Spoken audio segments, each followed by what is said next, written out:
I'm Amy. I'm Wendell. And I'm Patrick. And this is Yes, But Why?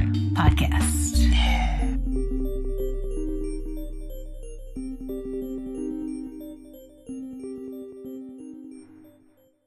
I guess, do people know that you do comedy and improv and everything? They do. I try, when I started this new job, I tried to be more open about who I am instead of trying to hide it from everybody, except for I regret doing that. I wish I'd hidden it from everybody. No. It is a weird thing, you know, to reveal to people right away, especially strangers. They act weird about it. Yeah, we had a headhunter come in, and he found out that I did comedy somehow. So he's like trying to bond with me over that, and then like apparently came to the theater. Really? Yeah, and I was like, workshop at Fuck this week. Yeah. Whoa. So it's like if I'd known the guy, different, but it's like a headhunter trying to get on my good side, and it was just like this is a little weird. Like, maybe no, man. Kind of creepy. Yeah. Yeah. I specifically told him like, there's some great shows at Cold Town. Like, go there. Because they do. They have great shows, and I was like, and I won't be there, and I won't have to perform in front of you, headhunter guy. Yeah, I had a manager one time who, like, I work at a restaurant, and he would introduce, like, if he ever sat at a table in my section, he'd be like, "Oh, you guys are gonna love Wendell. He's hilarious." And it's like, let's build to that. Let's build to that. I'm not starting off hilarious. I'm starting off by like feeling the vibe out. You know, like if you don't want hilarious, then this is gonna be a long hour and a half for both of us. I know, if you'd like quiet, demure waiter who lets you have your own it's like, time. Shit, you know. He's hilarious. Honey, let's leave. Let's get in the car. That is immediately a red flag. Hilarious boy. Waiter. What's up, guys? There's got like rubber chickens and it's like, hey. Yeah, it's like the guy from Office Space. Is it That's Office exactly Space? what I was thinking. The guy with the flare. Yeah. Hey guys, how's it going? Wah, wah. You're like, oh Jesus Christ. Those are always the people. In fact, recently there's been a bunch of people talking about. There's been a slew of posts on Facebook about people who have said to them, "I don't need to take classes. I'm already really funny." And like, it's one thing if you're a stand-up and you think like your open mics are as educational as you need. All right, I'll give you that. Okay. Sure. I mean, like, I disagree, but hey, you're putting work in, so you're fine. But the schmoes who are just like, oh no, I'm just funny in real life, so I don't need to like worry about taking classes to do any of it because I'm way funnier than you guys. It's like, okay. Yeah. Let's just, okay. Enjoy super bombing sorry. on stage. Yeah, it's like, great. That's assuming that you're learning how to be funny. It's not necessarily that. It's more learning about how to, like, either sharpen, like, how funny you are, or, like, expand on it in some way. It's not like anybody comes in here and was just the lamest son of a bitch ever and now is, you know, funniest person in Austin. You think so? I've taught a lot of level ones. I've made a lot of funny people. Hey, you're working on one right now. No, I just finished that level one, and they're funny now. Oh, yeah? It's done. There you go. It's done. Yep, they finished. It's a real morose They group had their. walking in. They were sad. They were crying when they walked in, but they. I'm 3 years in, still not funny. I found all of them. That's weird. I found all of them on the edge of a building. They were all about to jump off. And I was like, "Hey guys, come on, let's go laugh about something." I was like, you know what? You guys in their 20s want to hang out with a 38-year-old pregnant lady. Come on. Yeah. This is clearly your demographic. Get over here. Who Come wants on, to play guys. Zip Zap? Nothing makes you feel better about your life. Just picture someone playing that alone God. in their house by themselves. Just with the mirror. Just looking, listening for somebody. I find that, I don't know why, I was like, I started taking classes because, I mean, I was always in theater. Regular, like, plays and stuff like that, and then somebody was like, you should do comedy, it would be fun. And I did like serious theater for a long time, and I was like, oh, okay, I guess that would be interesting, I should take those classes. Why did you start taking classes? Well, kind of what we were just talking about. I saw a college improv team, and I was like, because I had friends on it, and I was like, man, I'm funnier than you, and you, so let's do it. So I hiked over to Cold Town and did some shows, and started taking classes and stuff. Nice. Yeah, it was a pretty self-centered way to start improv, but that was my entry level to it. Well, I think like as long as that that attitude drops pretty early on. I think that's kind of that was sort of my attitude going in too, and I was like just 3 classes in the level 1. I was like, oh, that's not the point. Yeah. And I immediately found out that I was not funny, and, but it kind of like gave me permission. It's more like it just gave me permission to like actually try to be funny instead of like just like be like, I could do that someday. You know? Yeah. Oh yeah, totally. The like pipe dream versus like, you could actually do this. Let me teach you the architecture of this sort of situation. Yeah. Yeah. In fact, when I can tell that my level 1s are particularly nervous at the beginning, I assure them that I'm going to teach them, the basic tenets of comedy math, and that by the end they're going to be able to do comedy whether or not they're actually funny. Right. And whether or not I actually teach them what they expect I'm going to teach them, I still, by the end, they're funny.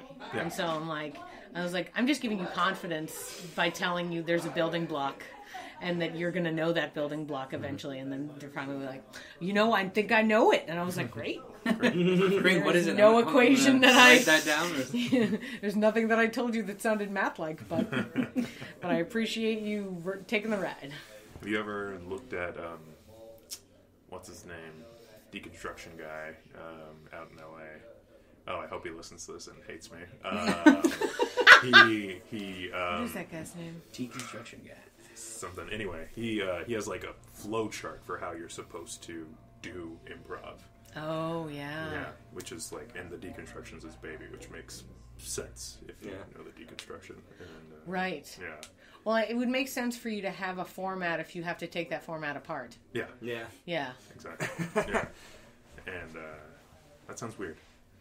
Well, I mean, like I could tear down a shed with a hammer and have no idea how it got built. You know what I mean? But yeah, no, that does make sense. But like, I feel like if you try and map too much stuff, then it just becomes this like cookie cutter sort of thing, Yeah, but I think some people's brains are like type A stuff, so like they have to structure stuff in order to understand. Like before now I'm a lot freer with my sketch writing, for instance, but like when I first learn a new like sketch type or something like that, like when I was first teaching it, I had to like set it up in the most structured way for me to just get my mind around it, because I would not only have to do it, but then I would have to explain it to other people. And so to do that, I really had to like make it make sense in a type A kind of way, because I'm very organized and I have like tables and all sorts of like ridiculous shit. Like even if it doesn't require a table, I'm going to send it to you in a table. Like it's true. I can vouch for that. I receive hundreds of emails from me just tables. I'm definitely like tear apart things and try to figure out why it works or doesn't work. And I was just watching a Kids in the Hall sketch today, and I was like, all right, there's the 2 physical things, and then they ended the sketch, and I was just like, no, wait, hold on, why is it like, I went back and rewatched. It's like, oh, they're playing a different game. That's just a game on top of the game. I get it now, But that being said, Kids in the Hall was very heavily influenced by like Monty Python, and Monty Python's like number 1 rule was like, we don't want an ending. Yeah. Like, just fuck the ending. Let's just go to the next thing. Yeah. Well, was that an ending? I've always heard that they were just like, it's too hard. Like, Well, maybe they like made the rule. Yeah. They told people that after they like just did so many. Right. Or we're out of money, so that's just the next thing. They could never come up with an appropriate third beat, so they just were like, let's not do it. That's our style. Yeah. I feel like there are a couple of sketch comedy shows on TV that do that. I feel like half the sketches I've written are like that. Yeah. Yeah. If it turns into an ad in the middle of it or at the end of it, it's definitely like an ad. I couldn't think of anything. This is what I got. Done that. Oh yeah. Yeah. Like whenever I teach sketch, I'm like, no, you cannot make this a commercial all of a sudden. Oh yeah. No, absolutely not. Yeah. I mean, guilty, right? I'm guilty. Hey, we all are. Yeah. Frank, what do you prefer more, improv or sketch? Improv. But that's just because it's less work, to be honest. Yeah? Yeah. Well, I mean, let me put it this way. I put 8 years of work into improv so that it's not any work anymore. Right. Yeah. If I had put 8 years of work into sketch, it wouldn't be any work anymore either. I was like, I disagree, but go ahead. You don't think so? I was just looking at they up on the student section, they posted a thing about like, hey, we wanted to keep track of like shows that have started here. If you started a show here and it's still running, like, can you put it up? So I put the neighborhood up, and it was like date that it started, and I was like November 2010, and I was like, it's gonna be 7 years, and there are still times when I'm in the room with the writing thing, and I'm like, all of your ideas are great, my ideas are the worst. Never doing it again. Yeah. Like, I'm like, thank God I'm a good director, because I can't continue to write. So it's like, you know, I appreciate that you put in 8 years for improv, but perhaps just these sort of like, you know, wild imaginings and the freeness, freedom. Yep, freedom. That's the word. That's the right one. Is better for improv. Yeah, and I mean, I feel like sketch is like way more vulnerable, right? Like you worked really hard on this thing and you rewrote it, but with improv, you're like, that scene didn't go so well. Like, well. yeah, it's gone now. Yeah. There's no evidence of it now. Yeah. So I tried something, it didn't work, but with sketch, you're like, oh man, I worked really hard on that thing that didn't work. Yeah, that's true. That's sometimes true. You don't know why it didn't work too with sketch. Like that's what's super tough. You end up doing a couple of shows of the same one. It's like, you worked one day, didn't work the other day. Right. Why? Yeah. Why is this thing? And it's like sometimes like if you're like working with people that like are your friends or care about you, you don't get the notes that you know you need to get sometimes. No one ever fucking gives me notes. I'm like, just tell me it's not funny. Dude, I was like, there are times where I just like I know I'm not gonna get somebody's not gonna want to hurt my feelings or something, so I just map where the laughs are and just trim around it. Yes. I feel like everyone's always okay with hurting my feelings. You know, I have realized that. I was like, ooh, I gotta bust Patrick's balls. We're all being cool. Yeah. So, since with your improv groups, do you guys give feedback within the group, or do you guys have just someone outside who will give you feedback? Because I was talking to some other improvisers that are like, that is our rule. Never do we give feedback internally. Yeah, I am in favor of that rule. Yeah.